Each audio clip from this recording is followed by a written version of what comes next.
حضور نے ارشاد فرمایا لکل شیء ثقالہ وثقالۃ القلوب ذکر اللہ، ہر شے کا زنگ کسی نہ کسی شے سے اترتا ہے، دل بھی زنگ آلود ہو جاتے ہیں، تو جب دل زنگ آلود ہو جائیں تو یہ اللہ تعالیٰ کے ذکر سے اترتے ہیں۔ ایک روایت میں آتا ہے دلوں کے زنگ تلاوت کلام مجید سے اترتے ہیں، اور وہ بھی اللہ تعالیٰ کا ذکر ہے، اور اس کا ذکر مختلف طریقوں سے کیا جائے اور اس کا نام مختلف انداز سے لیا جائے، یہ ساری وہ چیزیں ہیں جو دل کی میل کچیل، دل کی غلاستیں، دل کی گندگیاں اتار دیتی ہیں اور دل مصفہ اور شفاف ہو جاتا ہے۔ حضرات صوفیہ تو کہتے ہیں جب کوئی بندہ ایک مرتبہ کہتا ہے اللہ، تو اللہ تعالیٰ اس کی طرف 70 مرتبہ نظر رحمت سے دیکھتا ہے، اور جب اللہ تعالیٰ کسی بندے کی طرف نظر رحمت سے دیکھتا ہے اس کے 70 گناہ جل کے راکھ ہو جاتے ہیں۔ تو اس لیے جب کوئی بار بار اللہ اللہ پکار رہا ہوتا ہے تو اللہ تعالیٰ کی رحمتوں کے سائے میں آ جاتا ہے، اور جب ذکر کر رہے ہوں تو اس وقت مکمل یکسوئی کے ساتھ اس کی طرف متوجہ ہونا چاہیے، جس کو پکار رہے ہیں اس کی طرف یکسوئی کے ساتھ توجہ ہو، اور وہی ذکر حقیقی ذکر ہے۔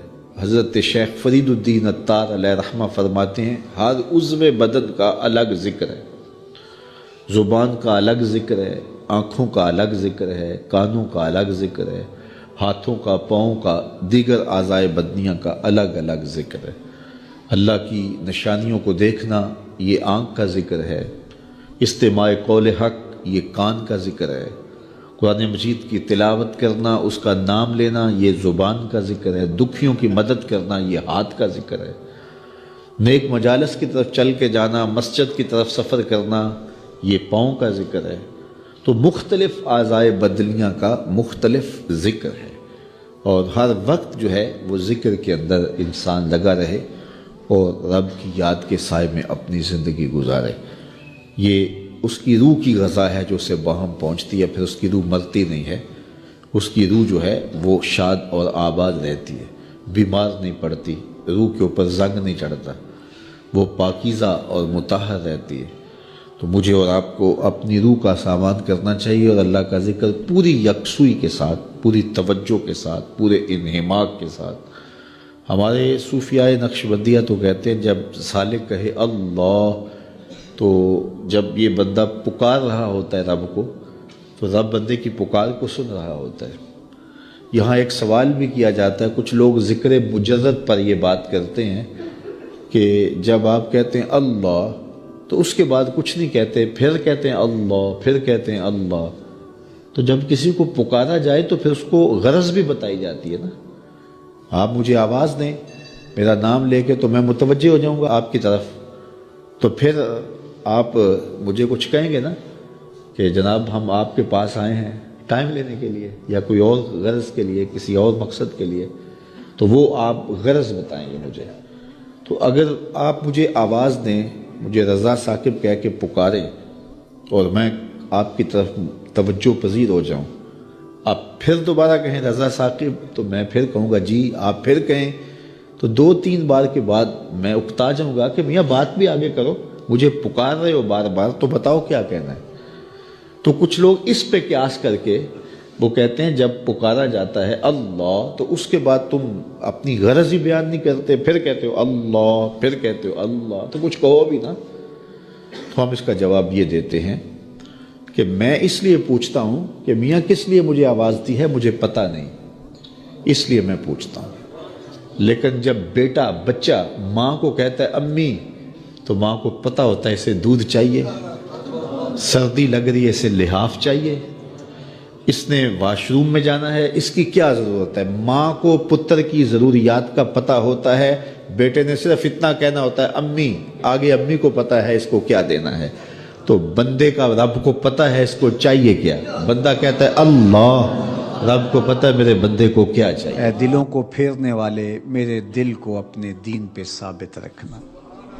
ام المومنین رضی اللہ تعالیٰ عنہ فرماتی ہیں کہ میں نے حضور علیہ السلام سے پوچھا کہ حضور اسلام لانے کے بعد بھی اس کی ضرورت ہے کہ یہ اللہ کی بارگاہ میں عرض کرے؟ تو آقا کریم نے ارشاد فرمایا کہ دل رحمان کی 2 انگلیوں کے درمیان ہے، وہ جس طرف چاہے پلٹ دے، بے نیاز ہے، تو اس لیے ہر وقت اس سے مانگنا چاہیے اللہ میرا دل سلامت رہے، دین پر قائم رہے۔ ورنہ ہم دیکھتے ہیں کتنے لوگ ہیں بظاہر اچھے ہوتے ہیں لیکن انجام بخیر نہیں ہوتا۔ انما الاعمال بالخواتیم، اعمال کا دار و مدار حسن خاتمہ پہ ہے۔ خاتمہ کیسا ہوتا ہے؟ حضرت سہل بن سعد الساعدی رضی اللہ تعالیٰ عنہ فرماتے ہیں کہ ایک غزوہ میں ایک مالدار شخص بڑی بے جگری سے لڑ رہا تھا، اس جرت سے لڑ رہا تھا کہ ہمارے دل میں آیا کہ کیا بات ہے۔ آقا کریم علیہ السلام نے دیکھا تو فرمایا جس نے اہل جہنم میں سے کسی کو دیکھنا ہوتا اسے دیکھ۔